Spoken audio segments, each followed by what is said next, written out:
Hello, Internet. It is Adam Malik Aaron, and welcome back to the final part of my summer 2019 box office recap. So, for the last two parts, we went through all the movies that I thought were successful and all the movies that I thought only did modest business. But now, we're getting to the good stuff. We're going to talk about all the movies that disappointed, bombed, flopped, failed, tanked, any word that can be considered negative. Because on the internet, it's way more fun to talk about negative things than positive things. And there's going to be a whole lot of negativity in this video. Because, for summer 2019, sure, it had its Lion Kings. Sure, it had its Endgames. Sure, it had its John Wick 3s. Sure, it had all of those. But it also had a lot, and I mean a lot, of failures. And we're going to go over all of them in detail. So first up on the list, Secret Life of Pets 2. And I know what you're going to say. Oh, but Malik, it made $429 million worldwide on an $80 million budget. That's not a failure. No, it's not. Financially speaking, it's profitable. But when compared to its predecessor and Illumination Entertainment in general, it's dismal. It's awful. And I'm about to show you right now. So the first Secret Life of Pets, which came out about 3 years ago, opened to $104 million, which is still the biggest opening ever for an original movie. Made $368 million domestic and $875 million worldwide. Humongous success. So obviously this means a sequel. And in my original prediction, I already knew that Secret Life of Pets 2 was not going to make as much as the first, because the Secret Life of Pets, that was a real lightning in a bottle situation. So I correctly predicted that, but I did not expect the sequel to do this poorly. I mean, it only opened to $46 million, which is less than half, and it made $158 million domestic, which is also less than half. And worldwide, $429 million, less than half. For sequels, the rule for a sequel is it needs to either improve upon its predecessor or be in the same league, or even just it can be off by just a small amount. It needs to at least maintain a majority of its predecessor's audience. When you're dropping by half, that's a problem. Okay, there's no positive way around that. There's no positive way to put it. And for Illumination in general, it's terrible. Domestically, it's their second worst performer. It's only ahead of Hop. And Hop was a live-action CGI hybrid film, so it's not even fully animated. So in terms of fully animated movies, it's at the bottom. It made less than the freaking Lorax from 2012. I mean, that's just abysmal. It even made less than the first Despicable Me, which was back in 2010, 9 years ago. And worldwide, it's not much better. I mean, sure, it made more than the Lorax because the Dr. Seuss brand is not very recognizable overseas. It did make more than Hop, but it made less than The Grinch and all the other Illumination movies, so it's still bad. So for Illumination Entertainment, actually, for all the people on YouTube who made those Illumination Entertainment videos about all of you saying, oh, Illumination Entertainment is terrible, they're lazy, they have no soul, they put in no effort. This is great news for you because, there is a chance that people, the general population, is finally getting tired of these movies. Because the box office here proves that people are starting to get tired of it. And that's bad for Illumination because they were so big. They're still big. But this was their first real flop.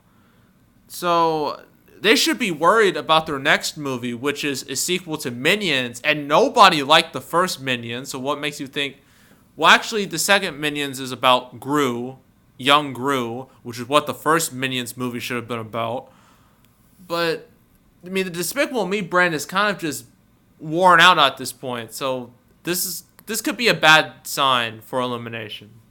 Like, their days of success could be numbered. So, what's next? Godzilla, King of the Monsters. And I know all the Godzilla fans are going to be pissed about me saying this. They're thinking, oh, you're just a hater. You don't like Godzilla. I liked the 2014 Godzilla film. More than a lot of people, actually. And I didn't see this one because I was too busy with college. College was just choking the life out of me. But you have to face facts, Godzilla fans. This movie tanked. Okay? It only made 110 million domestic. When compared to the last Godzilla movie, 2014 Godzilla, that's barely more than half. That's a terrible, terrible drop. And that 5-year gap didn't help. Because usually for sequels, the appropriate time to release them is about 2 to 3 years after its predecessor. Sometimes even sooner than that. But when you're going to 4, 5, 6 years, there is a high chance that the general public is just going to forget about that first movie. They're going to be like, oh, that 2014 Godzilla, what was that? They're going to forget about it, and then they're going to see this one, and they're going to be like, oh, And it didn't help that King of the Monsters focused only on the hardcore Godzilla fans, like the hardcore fans. And because of that, it alienated everybody else. So everyone else was just like, oh, this movie looks dumb. And worldwide, it's not much better. It's actually, in raw dollars, it barely made more than the 1998 film. Yes, I said that. It domestically actually made less than the Roland Emmerich film that everybody hates.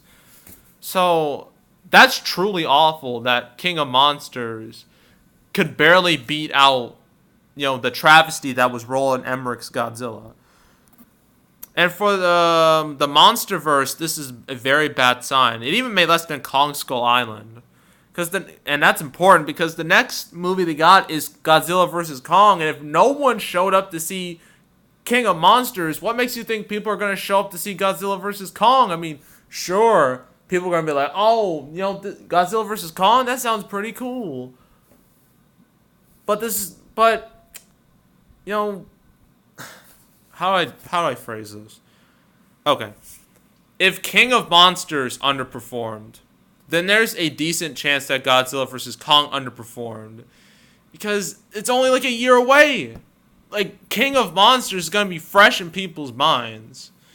At least, but so few people saw it that it's not going to make much of a difference. So yeah. Godzilla King of Monsters. It's not a failure by any means, but it's sure as hell a disappointment. What's next? Ooh, Men in Black International. AKA Sony's see, what Sony's been doing recently is they're trying to take their old series and rebooting them for the modern age. They did this with Ghostbusters, and they're going to do this with Charlie's Angels. I think the only time this whole thing has actually worked was Jumanji, Welcome to the Jungle. Because, at least that movie was being respectful. This isn't being respectful because, right before the movie came out, I mean, first of all, the movie had just the weakest advertising ever, the weakest trailers ever. There was no excitement about this movie at all. The only thing this movie had going for it was, oh, Chris Hemsworth and Tessa Thompson. You saw them in Thor Ragnarok and they were great, so now we're going to see them in this movie. And sure, they were good in Thor Ragnarok, but the fact is neither of them are box office draws, especially Hemsworth. Because his track record is just, when he's not Thor, when he's not holding a magic hammer, his track record is atrocious. With movies like Bad Times at the El Royale, or Ghostbusters 2016, or The Huntsman Winter's War, or In the Heart of the Sea. Like, who remembers those movies? Honestly. And, yeah, and right before the movie came out, Sony, I don't know if it was Sony or like I think it was Tessa Thompson. She had a brilliant idea of trying to make this political, trying to be like, oh, this whole Men in Black thing, that sounds so sexist. Let's just call it People in Black or Persons in Black or some crap like that. And she was like, oh, I kind of want a movie like that. Well, that movie's not going to exist ever because the movie you made, International, only made $79 million domestic. In comparison to the other Men in Blacks, It's so far behind that it's not even funny. I mean, look at this. Men in Black 1, 250 million domestic. Men in Black 2, 190. Men in Black 3, 179. And then it took 100 million drop. And worldwide, it's just as bad, if not worse. Compared to MIB3, that's that's only like a third. That is truly horrible. And there's no way I can say anything positive about this movie's performance, because there's no positivity. It did horrible. It bombed spectacularly, and no one even remembers this movie. It only came out 3 months ago? So yeah, epic fail from Sony. And I'm betting right now that Charlie's Angels is going to be another fail, because Sony just doesn't realize that they need to stop doing this. It's not working. Sure, it worked for Jumanji, but that's because you didn't put any type of politics or social agenda surrounding it. It was just a movie. A fun movie. And that's why Jumanji Welcome to the Jungle, that's why it's getting a sequel, and why this will never, ever, ever get a sequel. So yeah, it's Men in Black International. What's next? Oh boy! The bomb of the year! Dark Phoenix. What can I say that's like that?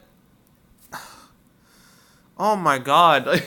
I mean, the X-Men brand was so strong for the past 15 years. But this movie just,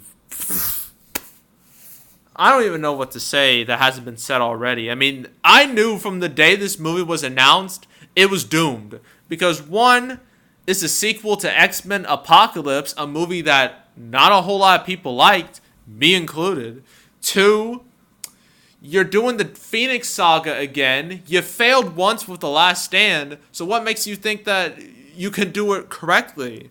Again, especially considering how Jean Grey, we barely know her. We barely know Sophie Turner's Jean Grey.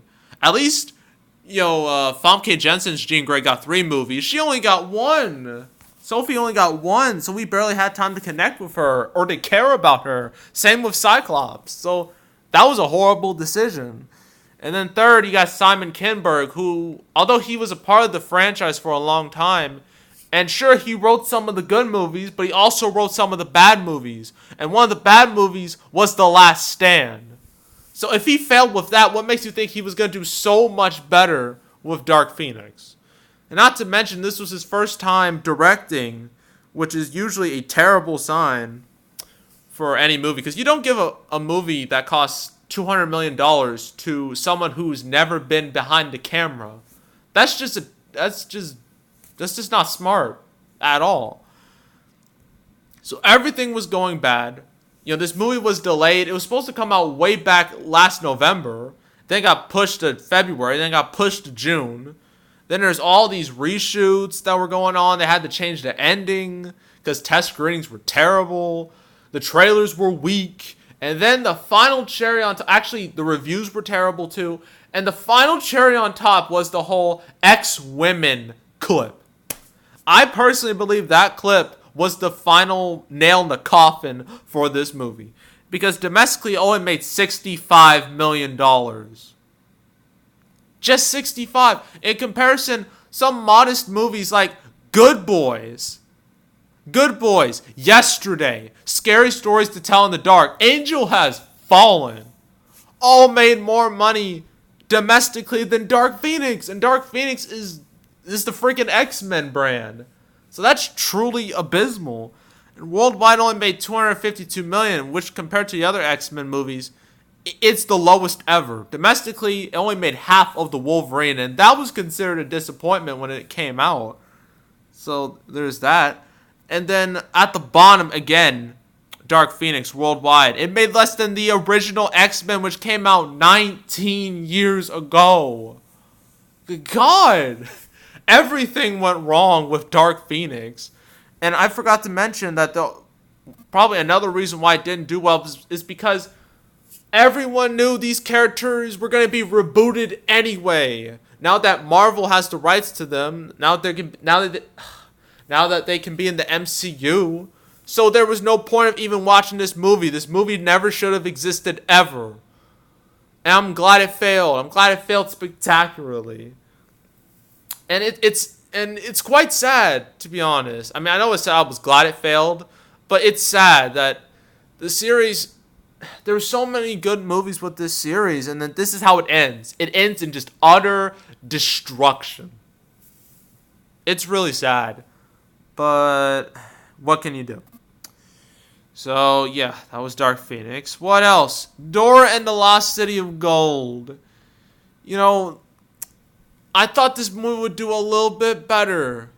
But the problem is, I think I said in my August recap, the movie skewed way too young. It felt like a movie for 5-year-olds.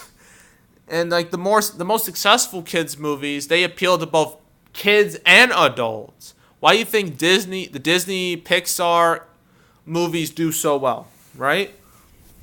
This only skewed to really, really, really little kids. So parents were just like, "Oh, I'm just gonna get a babysitter to take my kids to see this," and that's what happened. It only made 58 million domestic, 100 million worldwide. I mean, sure, that's barely more than half its budget, but considering how Dora is it's a popular property, it's a well-known property.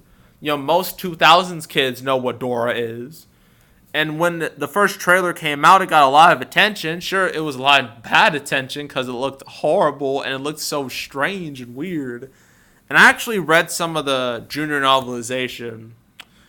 It sounded so insane, so mind-boggling, just like it's like Paramount took the writer, Nick Stoller, and was like, "All right, here's a pen, here's paper, and here's some cocaine. Now make the greatest Dora movie script in history." And that's probably, I'm not saying that did happen, but there's a decent chance.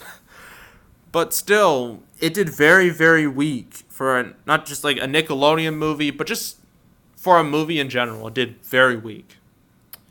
So yeah, that's Dora. What's next? Angry Birds 2. A sequel no one on planet Earth asked for, except for the Sony executives. So we're talking about Sony again. Wonderful. Sony and their brilliant decisions.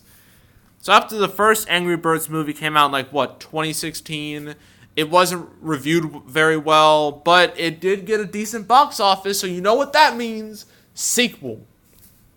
So three years later, we get Angry Birds 2. And its box office, wow. I mean, my original prediction is freaking laughable in comparison to what actually happened. Because it only made 40 million domestic. In comparison to the first Angry Birds. The first Angry Birds made 107 million domestic. It opened to 38 million. So, the first, Angry Birds 2... Actually, the first Angry Birds made 38 million in 3 days, while Angry Birds 2 can only get to 40 million in its entire run. That's atrocious. Or worldwide, it's just as bad. Only 119 million in comparison to the first one's 352 million. So that's also abysmal. And for video game movies in general, it's not very good. So there's no positive thing I can say about this movie's performance. Nothing. Just like Men in Black, nothing. And hopefully Sony realizes they need to stop making dumb decisions. I'll give them credit. After the whole Spider-Man debacle that happened last month, because if you heard recently, Sony and Marvel, they've come to an agreement, and now Spider-Man's back to MCU. Okay, that's a good decision. Because it was benefiting both parties, right? And let's just say if Sony just was like, screw you, Marvel, screw you, Kevin Feige, I'm just going to take Spider-Man by myself. It would have been terrible. Because, it would have caused so many problems. Because, Far From Home ended on such a cliffhanger. But, for that one of the only times Sony's made a good decision. So Sony, please make more good decisions. Don't make decisions like these. Don't make sequels to movies that never needed sequels. In fact, don't make movies that never needed to be movies. Okay? Jeez, it's like they never learned their lessons. All right, what's next? Angry Birds 2. Long Shot. There we go. Long Shot. I thought this movie would do okay, considering, it has two well-known stars. It's a romantic comedy. And I thought it would be at least decent counter-programming to Avengers Endgame. But in hindsight, that was just the worst prediction ever. Because Endgame was just decimating the market. It was devouring the entire market to itself. And Long Shot was just one of the few casualties to come out of that. It only made $30 million total, $52 million worldwide. It's very poor, especially considering the prime release date of like early May. Yeah, not much to say, but it was dud. What's next? Not Child's Play, not Ray or not Midsommar. Art of Racing in the Rain. Yeah, who didn't see this coming? I mean, I forgot to mention the whole Disney Fox deal. This applies to Dark Phoenix too. It's been going horrible. Only one successful movie came out of it, and that was Breakthrough. Other than that, every movie since has been a bomb. Dark Phoenix, Stuber, which we'll get to, and this, Art of Racing in the Rain. It only made $26 million total, which is just weak. Very weak for a movie that's supposed to be like in wide release. Only made $32 million total. But you're like, but Malik, this had that guy from This Is Us. Well, guess what? Sometimes TV stars, people on TV don't transition very well to movies. All right, there are plenty of examples that prove that. I mean, look at the Game of Thrones cast. They're struggling in movies. Well, Emilia Clarke is doing okay, but Kit Harington is not. Sophie Turner sure as hell isn't. And it's not going good. So, yeah, not much to say here either. Booksmart. I thought this movie would connect with some type of audience, but it turns out it didn't. It connected with no one. And I think that's because, some people say, it had like these woke politics that nobody likes, and that's definitely a factor. But I think another factor is that this movie relied so much on social media, particularly I think it was Instagram, Twitter. It relied so much on those to carry the movie. But the thing is, on Twitter, Twitter does not represent the real world. Just because a movie gets hype on Twitter does not mean it gets hype in real life. All right? And so this is a good lesson for a lot of movies. Social media can definitely help movies. It's the reason why Deadpool even existed as a movie. But social media, you can't rely solely on social media to promote a movie, or at least build a movie. Can't do it. Because there's a very high chance, that a lot of people who support on social media will never buy a ticket. So yeah. That's Booksmart. What's next? A Dog's Journey. A sequel that did horrible. In comparison to the first, right? Now, the first movie had controversy because there was like a TMZ video about potential animal abuse, and that clouded the whole film. But it still did pretty good. Like 18 million opening and 64 million domestic, 205 million worldwide, which is great for a January release, but this is summer. Okay, the standards are a lot higher in summer than they are in January. This movie only made a fraction, only opened at 8 million, 22 million domestic, 71 million total. Like, wow. That's abysmal. And, maybe dog movies. Sure, you have like movies like Marley and Me. Actually, let's look at the dog genre. I know there's Marley and Me and Scooby-Doo, God. Beverly Hills Chihuahua. Dogs, people like dogs.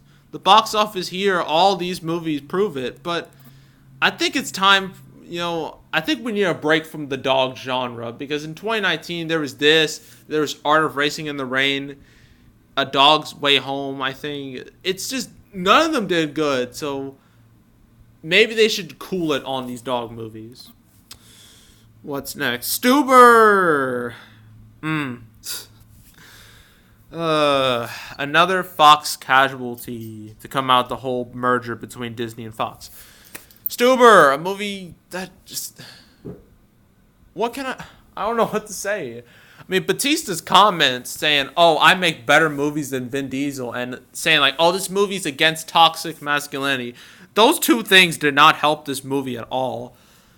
And, you know, considering it was going up against... It was basically sandwiched in between Spider-Man Far From Home and The Lion King. This movie was doomed from the get-go. And I think this is more proof... This is just proof that just because you're in the MCU does not mean you're going to be popular in other genres. I mean, Scarlett Johansson, sure, she had Lucy, but she also had Ghost in the Shell. Okay? So, Batista, if I were you, I would stop talking. I would stop talking nonsense. Because it's clearly causing your box office results to crumble. So, yeah. That's Stuber. What's next? 47 Meters Down Uncaged. A sequel that is a sequel in name only, because I found out a while ago that this movie had nothing to do with the original, so why would you call it a sequel? Well, actually, I know why. To make money, because brand name recognition. And the first 47 Meters Down, no one thought it was going to do well. Everyone thought, oh, this movie's going to be on the Sci-Fi Channel. But it actually did pretty good. So you know what that means? Sequel! And the sequel tanked in comparison. I mean, sure, it made like $33 million on a $12 million budget, so it's definitely profitable. But, you know, the first movie made $44 million domestic. This one only made 21, so that's less than half. That's terrible. And I think that's the end of 47 Meters Down, unless it's gonna have movies that go like direct to streaming or something. So, yeah. What's next? Shaft. Oh boy, Shaft. I know some people are going to be mad at what I have to say. You're thinking, oh, how can you hate on this movie? I'm not hating on this movie. I'm just telling you, being as truthful as possible when it comes to these numbers. These numbers, I don't care if you like this movie or not, these numbers are terrible. Absolutely terrible. Only made $21 million total. In comparison to last Shaft movie, if I recall, let's look through Sam Jackson's library. God, there's a lot of movies in here. There it is, Shaft, 2000, 19 years ago. It opened at $21 million, $70 million total. So this one just did horrific, especially if you account for inflation. And the movie cost like $40 million. Sure, it went to Netflix overseas, but that doesn't mean this movie did good. It did terrible. All right? It just did terrible. So yeah. Shaft. Ugly Dolls. Oh boy, Ugly Dolls. Why was this movie made? Who in their right mind, what studio executive looked at Ugly Dolls and said, oh yeah, we're going to make this to a movie. Not only that, we're going to open this a week. A mere 7 days after Endgame. And that turned out to be the worst decision ever. Because the movie only made $20 million domestic, $27 million total on a budget of $45 million. So this movie's a failure. And it nearly crippled Styx Entertainment. Probably like, how could that be? It's because they spent $45 million making it and another $45 million marketing it. So that's a total cost of $90 million. So that's a lot of money they lost. And Styx, you know, they were doing pretty bad up until Hustlers came out. And Hustlers pretty much saved them from full annihilation. But still, there's no excuse for this movie. This movie did it just did horrific. What's next? I'm not going to talk about Peanut Butter Falcon, Farewell, because those were limited releases. I didn't make predictions on them, so they don't really count. Any limited release here doesn't... I'm disqualifying. Brightburn.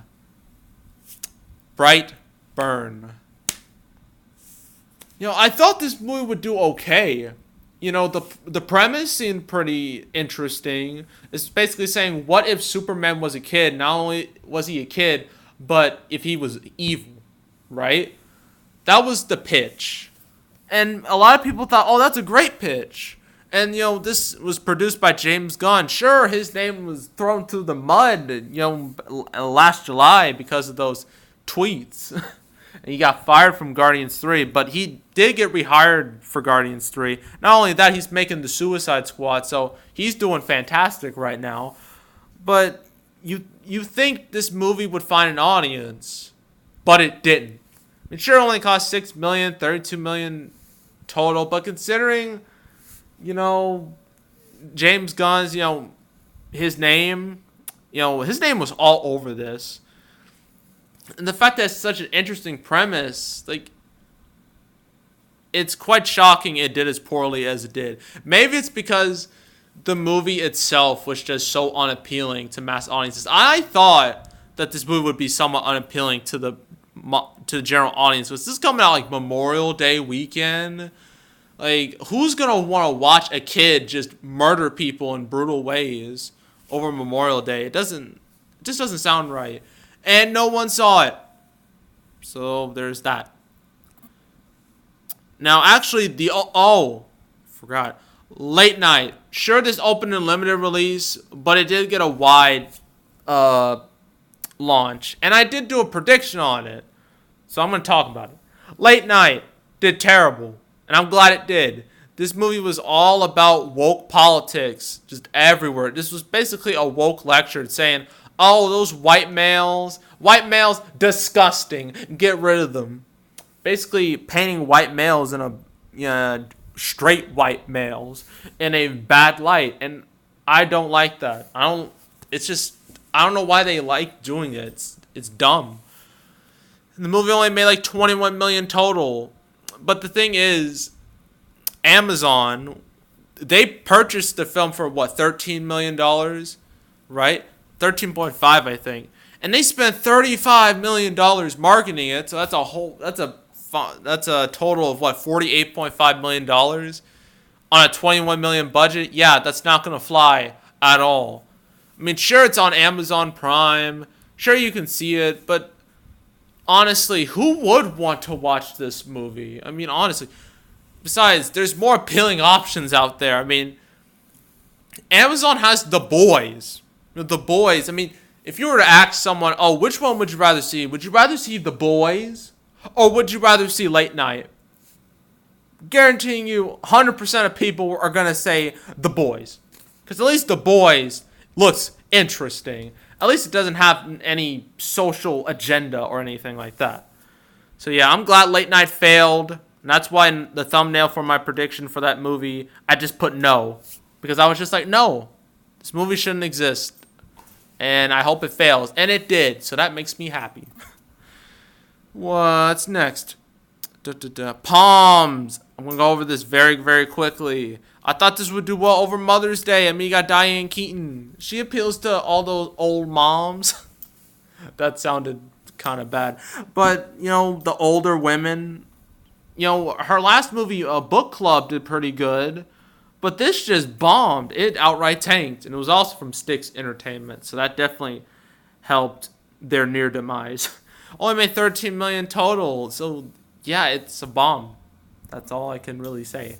The Kitchen. Yikes. And I mean just yikes. This movie did horrible. And I had a feeling it was going to do horrible. I mean, sure, but Malik just had Melissa McCarthy and Tiffany Haddish. They're popular. Well, clearly not anymore. Especially Melissa McCarthy. I mean, sure, she had Bridesmaids and The Heat and Identity Thief and Spy. But ever since Ghostbusters, her career has been on a violent downhill plunge. And she's pretty much no longer a movie star. I think her career is pretty much done. I mean, sure, I think she has that Ursula gig for the Little Mermaid, but I'm honestly not sure why Disney would hire her for that, because her box office has been abysmal as of late. Tiffany Haddish, this doesn't look good for her either, but at least she has another movie coming out, like a Boss, in July, so maybe that can save her. And Elizabeth Moss, her career is dead on arrival. I'm saying that right now.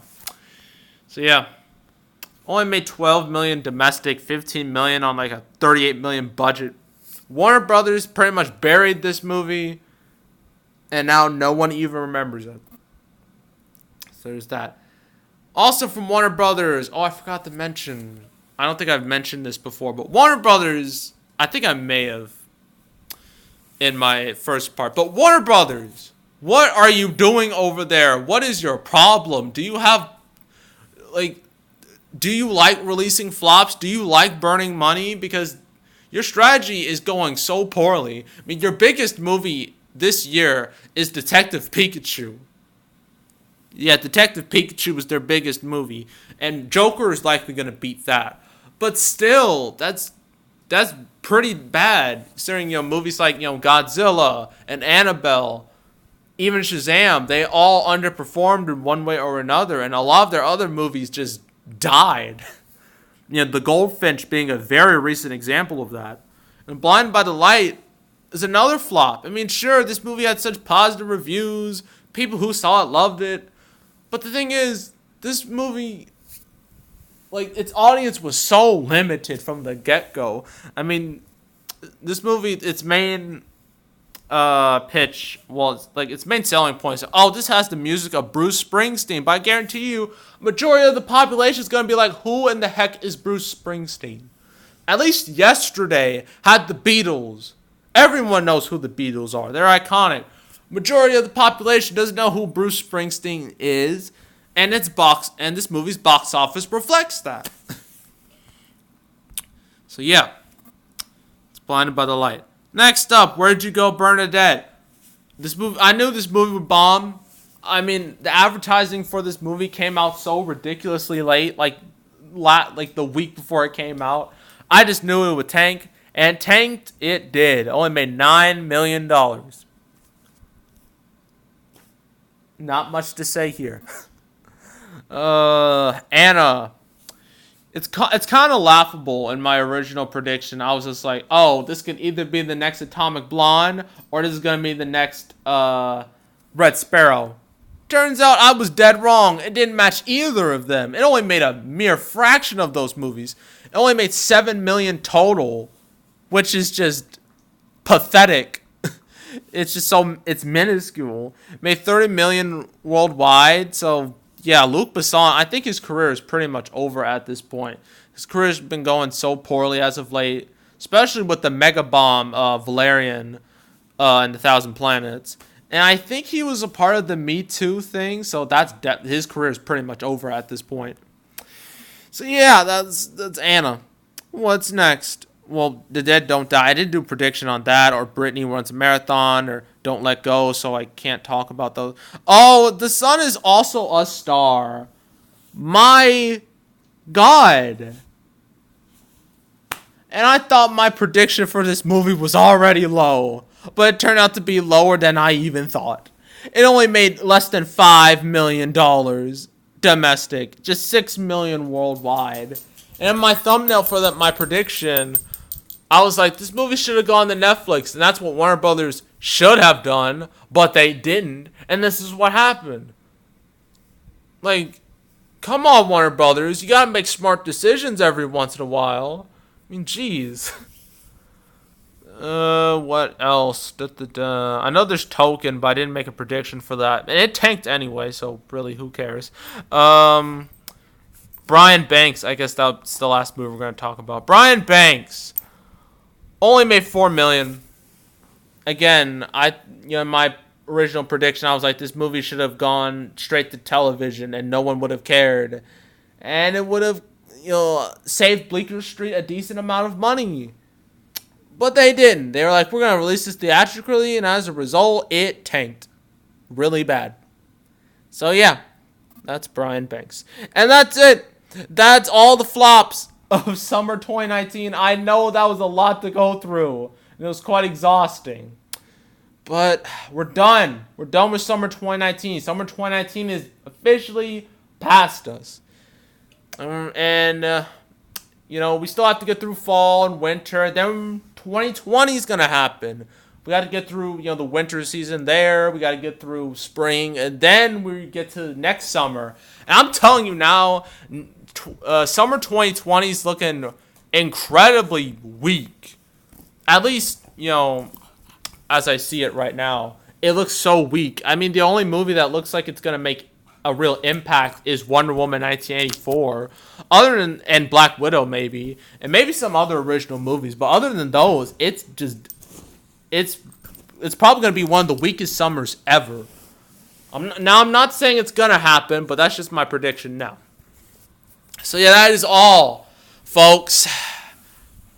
If you want to go see the other two parts, the first part is called The Good. Second part is called The Meh. If you want to go see my original predictions for pretty much all of these movies, I have my playlist, the blockbusters and the not blockbusters. I'm still working on my fall 2019 box office predictions. I have to do my September box office recap. But other than that, I'm pretty much where I need to be. So yeah, that is all, and I am out.